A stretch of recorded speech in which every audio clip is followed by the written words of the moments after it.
Hello, Marissa. I've got your math module program here. Let's take a look at it and I'll give you some feedback on it. All right, here's your template that has all the parameters that must be included in our program. Let's see, your pseudocode, begin, print. You're going to have a cylindrical water cycle. You're going to use the cylinder. All right, here. So there's our volume and surface area. Wait a minute. It has a radius of 5 and a height of 10. But our parameters say ask the user to enter the information necessary because maybe their cylinder's a different size. If you wrote the program to where it just does this, sets the radius at 5 and the height of 10, then it's only going to be good for one cylinder. Only one specific cylinder will work for it. We'll look see what your program is. But this is what your plan is. Your plan is just to print that it's going to be a 5 by 10 cylinder. Volume, you set pi equals that. The volume is the pi times the radius squared times the height. That's perfect. 2 times pi times the radius times the height. Wait a minute. Oh, you did the second part first. 2 times radius, squared.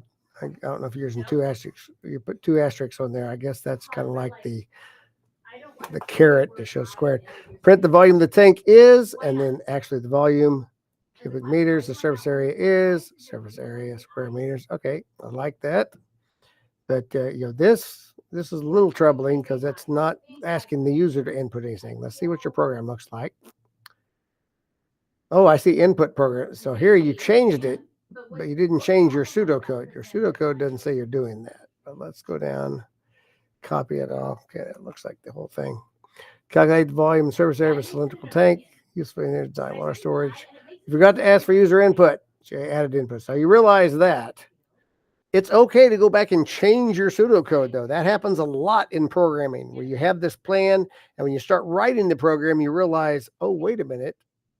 This is wrong. So go back and change the pseudocode because the pseudocode is used when other people look at your programs.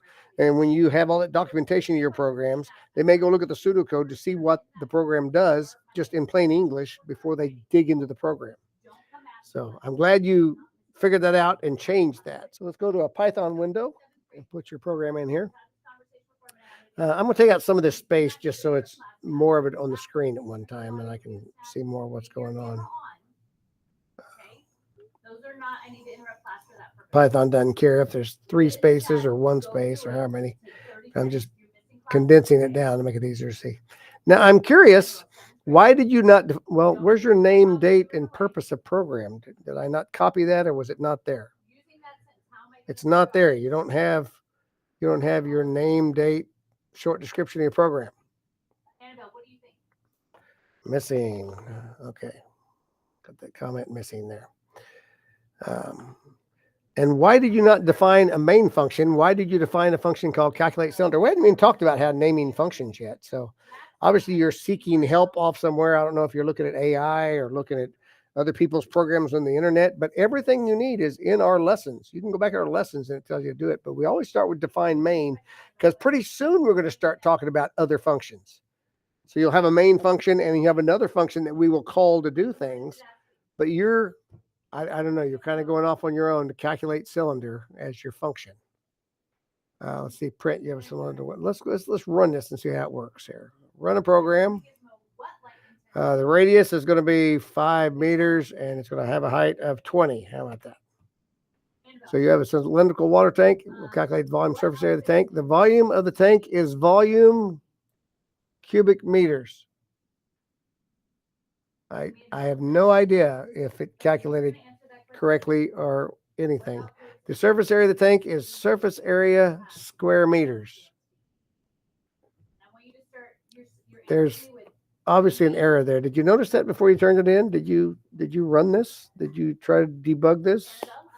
Because that's obviously not what you wanted to print.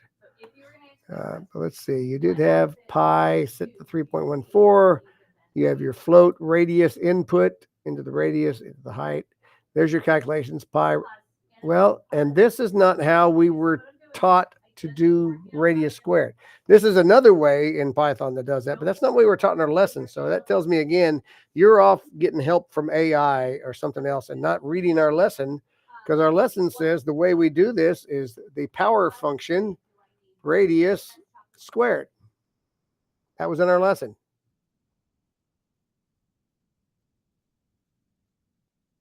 And you did the same thing over here. It's the power function radius squared. And again, like I say, I don't know if it affected your calculations because we can't see what it equals. It doesn't print it right. Because right there, that's what you put in quotes. So Python says, okay, that's what you want to print because it's all in quotes. So I will literally print that. And it did. That doesn't work. There's some issues there. Look at our lesson gives you examples on how all this works with our version of Python. This may work in other versions of Python. That's the thing. There's other versions of Python out there. All programs are updated. Python's been updated to be a different version. That's not our version. That's why in our program, it always says to code the program, use Python idle, because Python idle is our version of Python. So you're putting some programming commands in there that may work. If I go to an online and say, give me a Python, and you find some kind of Python emulator online, and that may print exactly what you wanted it to print. It may show you that volume. But that's not what our parameters say. Our parameters for our program says use Python idle, and you write your program in Python idle. If it doesn't work in Python idle, then it's wrong. Because since that's the parameters, you're assuming that like our customers, if we were a business and you were a programmer for our business, our customers have Python idle loaded on their computers. So when they go to run the program that we've provided for them, it doesn't work because you didn't test it in Python idle, or you didn't debug it. If you did test it, it didn't produce what it's supposed to produce because it doesn't give them any volume or surface area. They still don't know anything else. So I'm glad you fixed the input thing, but you need to look at your output and make sure it's producing what it's supposed to produce. Make sure you're using Python idle. Make sure if you're struggling with something, go back to our lessons, because our lessons tell how it works in idle. The internet may have no idea what version of Python we have, and it's going to use the latest version of Python because that's what that assumes everyone's using. So if you go to the internet and ask AI or go to some website where some college kid has provided some code, it's probably not going to work in idle because they are using a different version of Python. So it's costing you because it doesn't work for us. So giving you some tips, trying to help you do better going forward, be a better programmer.